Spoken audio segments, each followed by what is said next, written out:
Today we're going to be looking at the book of Job to answer a question that I hear frequently from people who are grieving. And the question goes something like this: God, why did you allow this to happen, and where were you? So if you're interested in that topic, stay tuned.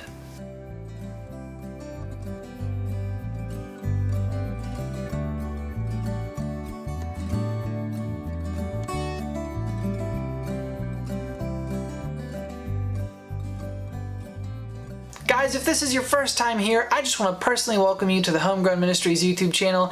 I'm DJ, and on this channel I strive to provide you with biblical wisdom and encouragement to strengthen your walk of faith. So if you like what you see here, please make sure you hit that subscribe button down below so you don't miss any content in the future. It does help out the channel a great deal, and I appreciate your support.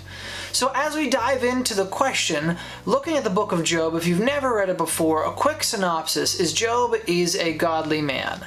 And Satan ends up going to God and says, God, Job only cares for you and only loves you because you've blessed his life. So remove your hand from him, and then you will see that he doesn't love you, just the things that you've blessed him with.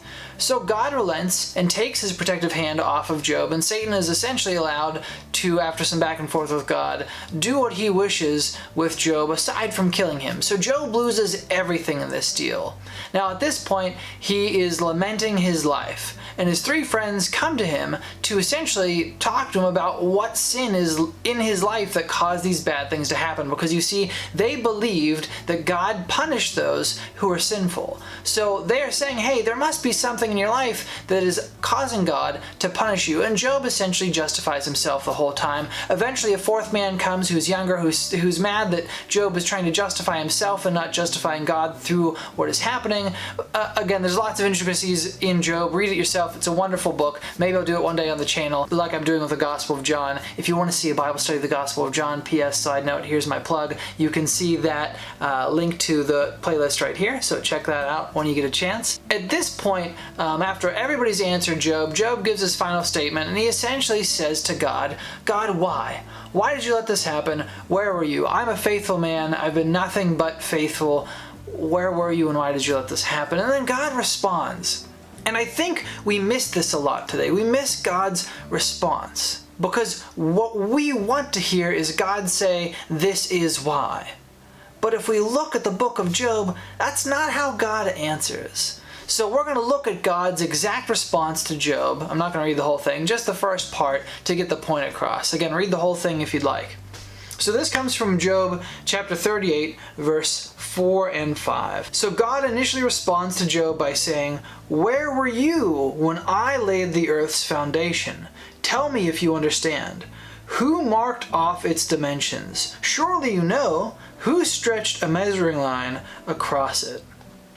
So what God is getting at here is that unless you know everything like God does, you don't have the ability to understand the why. It's so complex that what seems like bad to you may not be bad in the long run. When you look at Joseph's life in Genesis, he gets sold into slavery. He ends up working for Potiphar as a slave. He is tempted by Potiphar's wife, gets thrown in prison for a false accusation. All these bad things happen.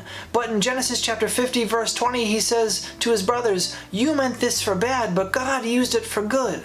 So God used all those things to get Joseph to where he wanted him to be. It might not have been the way that Joseph wanted to get there, but it was the way that God intended, because through the course of his life, Joseph was shaped by those things that he experienced, and he may not have been able to have the end result if it wasn't for those experiences. So, friends, please understand, you have every right to question God and ask this question.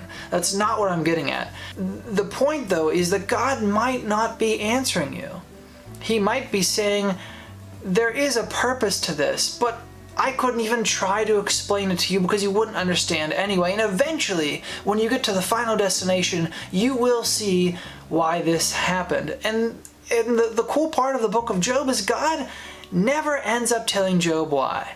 He never does.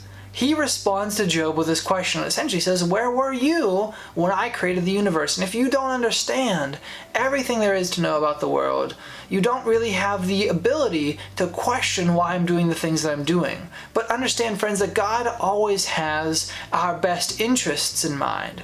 It might not be the way that we want to go, but it is the way that God has prepared it for us so that we may be equipped to handle the things that he throws at us in the future. So if you are grieving right now, if there's something in your life that is hurting you, that's bothering you, understand God is still on your side. God may be using that thing to prepare you for the next thing, and although it might not be pleasant or fun in this moment, there might be a day where you'll look back on your life and say, I understand now why that particular thing happened.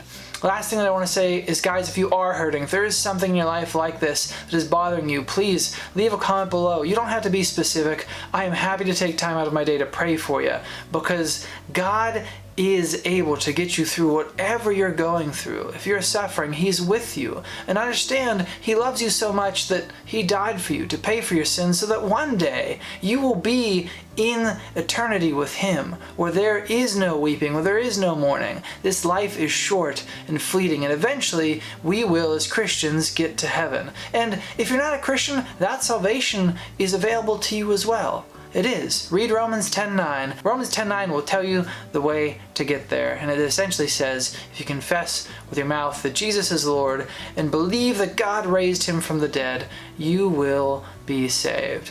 Guys, I leave you with that today. Hopefully that encouraged you. If there's something in there that you heard that really made you happy, or if there's something in there that you think that I missed or messed up on, please leave a comment below and let me know. I'd love to hear from you.